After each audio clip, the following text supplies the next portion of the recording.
মাওলানা উমর ফারুক নামের আল আজমি বদমাশ 5 লক্ষ টাকা সুদের উপরে উঠাইয়া নাউজুবিল্লাহ মিডিয়া করে দিয়েছে, তারে ভাইরাল করা যায়। এরপরে এগুলো সব ফাঁস হয়ে যাইতেছে। এখন তার সাথে তার যোগাযোগ, সোহবত এমন এক খারাপ জিনিস, খারাপের সাথে চললে খারাপের অবস্থান তৈরি হয়, ভালো মানুষের সঙ্গে চললে ওই ভালোর অবস্থান তৈরি হয়। যারা বলেন কথা ঠিক কিনা?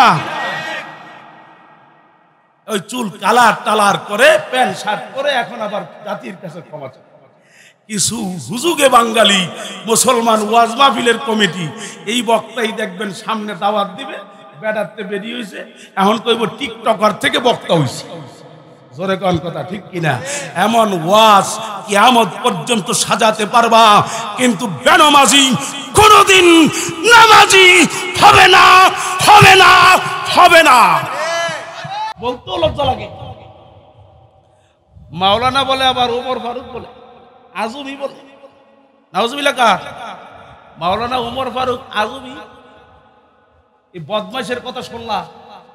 এখন তো হুজুগে বাঙালি যারে তারে দিয়ে নসিহত করায়, কথা কয় না? আমাদের এই শায়েখে চরমনাই, যিনি আজকে এই মাহফিলের মধ্যমণি, যার আকর্ষণে আমরা আসছি, তিনি বলেছিলেন বয়ান যারে তারে দিয়ে করাইও না। দেখো তার 1 বছরে নামাজ কাজা হয়েছে কিনা। জোরে বলেন কথা ঠিক না বাড়ি? যার তার বয়ান শোনো। হ্যাঁ, মমতাজের টান মারলেই না, এভাবে সব বলছিলেন। আমাদের এই শায়েখ বলছিলেন, আমাদেরকে ওই সরমনের জমিন বয়ান করে করে শোনাইছিলেন, হে মুজাহিদেরা, যার তার বয়ান শুনো না, মমতাজের টানের পাগল হইও না। কুতুবুল আলম সৈয়দ ফজলুল করিম রহমাতুল্লাহ আলাইহিকে স্মরণ করতে হয়। আল্লাহর ওলির কণ্ঠ ছিল না, কিন্তু ভাঙ্গা ভাঙ্গা কিছু কথা, বড় বড় ওলামায়ে কেরাম, বড় বড় হাস্তি, শাইখুল হাদিস, বাংলাদেশের বহুত পীর মাশায়েখদের সঙ্গে আল্লাহ বসার সুযোগ করে দিয়েছেন। আল্লাহ বসান, শুকরিয়া। তারা অনেক সময় মন্তব্য করে, আগেও করেছে। শায়েখ রহমাতুল্লাহ এই দুনিয়াতে জীবদ্দশা থাকা অবস্থায় কয়, দেখো তো ফজলুল করিম কি বলে, কি কথাটা বলে, স্বাভাবিক কথা। কি কথা? জোরে গান। স্বাভাবিক কথা বলে, কিন্তু এই স্বাভাবিক কথায় মানুষের কলিজার ভিতরে আগুন ধইরা যায়। জোরে বলেন কথা ঠিক কিনা? ওই এর চেয়ে বড় বড় কঠিন কথা আমরা জানি, কিন্তু আমাদের কথায় কারো পশবও লড়ে না। আজকে ওয়াজের নামে আজকে কেমন যেন ওয়াজের স্টেজগুলা কেমন যেন সার্কাসে পরিণত হয়ে গেছে। দেখেন না, 26 ইঞ্চি 32 ইঞ্চি ল্যাংরা, 1 হাত নাই, হেইটাও বক্তা। কথা কন। ওই চরমনার জমিনে বসে শুনছিলাম, কুতুবুল আলম, যাকে কালো মানিক আমরা বলি, কালো হীরা বলি, কুতুবুল আলম সৈয়দ ফজলুল করিম রহমাতুল্লাহ আলাইহি এক একটা কথা স্বর্ণের অক্ষরের মতো আমাদের কাছে দামি হয়ে আছে। ইনি বলেছিলেন, চরমনার জমিনে বসে বসে ছাত্র জমানায় শুনছিলাম, গলাটাও বেশি ভালো না।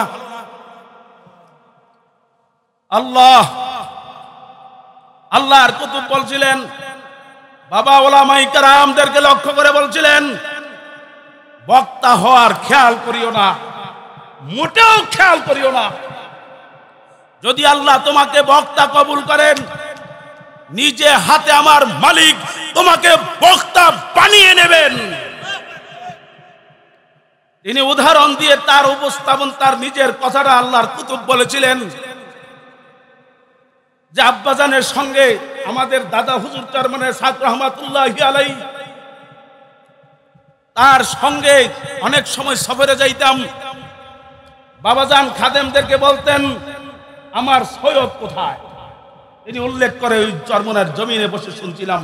আমি সেই শোনা কথাটা আমি আপনাদেরকে শোনাইতেছি।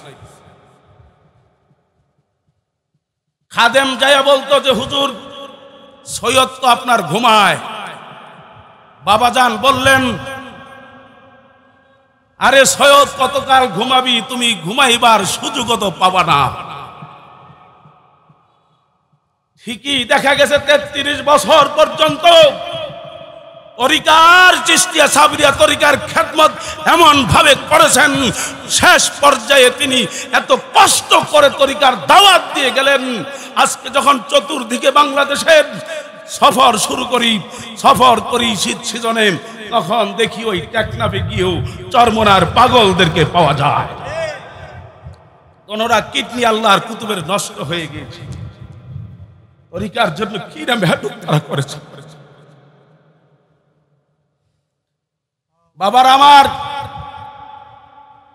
এমন কুতুবের সুযোগ্য উত্তরসূরি সাহেবজাদা শাইখে চরমনাই বাংলার জিন্দা শাহজালাল মুফতি সৈয়দ ফয়জুল করিমের আগমনে এলাকা মুসলমান খুশি না বেজার? চিল্লে বলতে হবে খুশি না বেজার?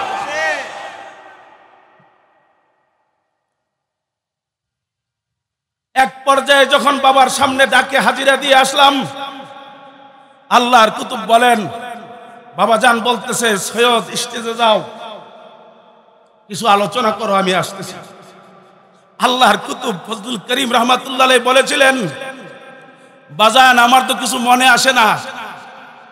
ধমক দিয়ে বলছেন, কি বলো, এত কোরআন হাদিস পড়লা, দাওরাই হাদিস পাশ করলা, একটা আয়াত বলবা তর্জমা করবা, একটা হাদিস পড়বা তর্জমা করবা, ঘন্টার পর ঘন্টা যাওয়ার কথা কয়, বাবাজান আমার কিছু মনে আসে না। ওলামায়ে কেরামদেরকে বলছিলেন, আজকে বাংলার ওলামায়ে কেরামের থেকে শিক্ষা নেওয়া দরকার। বক্তা যত ওলামায়ে কেরাম আছে, আমি তোমাদের হাতে নাই পায়ে ধরে বলতে চাই, আজকে তো বক্তার প্র্যাকটিস চলে। যারা বলেন কথা ঠিক। আমি এক মাহফিলে যাইতেছি, এক মসজিদে মাগরিবের নামাজ পড়লাম, জামাত শেষ হয়ে গেছে, মুসাফির, আমরা আলাদা বারান্দায় জামাত করলাম। হঠাৎ ওয়াজের আওয়াজ পাইতেছি, পাশেই এক ইমাম সাহেবের রুমের থেকে ওয়াজের আওয়াজ, কণ্ঠের আওয়াজ আসতেছে। নামাজ পড়ে শেষ করলাম, এখন আর কণ্ঠ বাজে না, এখন মোবাইলে বাজতেছে, মানে প্র্যাকটিস করতেছে। এই প্র্যাকটিসের ওয়াজ দিয়ে মুসলমানের হেদায়েতের আশা করা যায় না, যায় না, যায় না। প্রতিবাদ হিসেবে বলছি, আফসোস। তো সুন্দর আল্লাহর কুতুব, যেই কুতুব বলে আমার কিছু মনে আসে না, তিনি সারা বাংলাদেশ নয় বিশ্বের মধ্যে এমন ভূমিকম্প তৈরি করেছেন। আজকে দেখি শুধু বাংলাদেশ মুজাহিদ কমিটি নয়, বাংলাদেশ ইসলামী আন্দোলনের কমিটি নয়, আজকে দেখা যায় সিঙ্গাপুর মুজাহিদ কমিটি আছে না নাই, মালয়েশিয়া মুজাহিদ কমিটি আছে না নাই, সৌদি আরব আন্দোলন মুজাহিদ কমিটি আছে না নাই। ভাইয়ের আমার,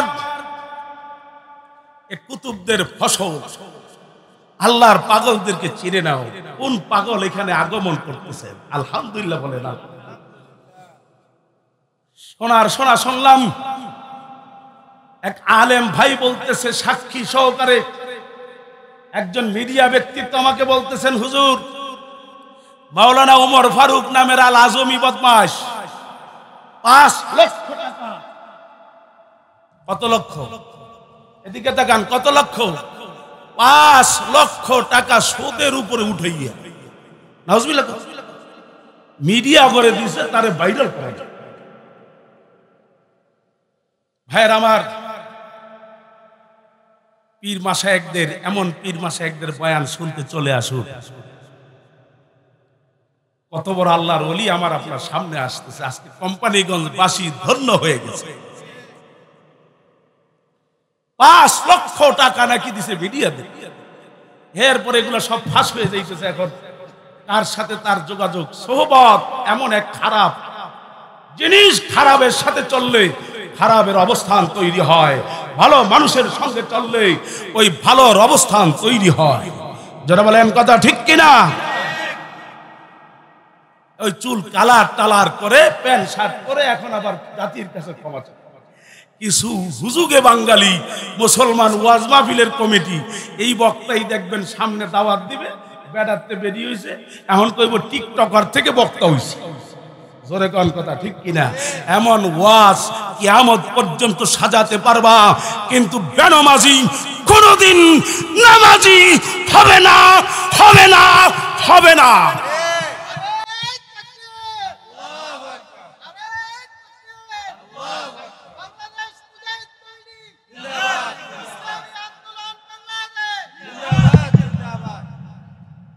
ভাইরা আমার, আফসোস সহকারে কথাগুলো বললাম। আল্লাহ এই সমস্ত পথ থেকে ওলামায়ে কেরাম এবং এই জাতিকে আল্লাহ হেফাজত করেন, বলেন আমিন।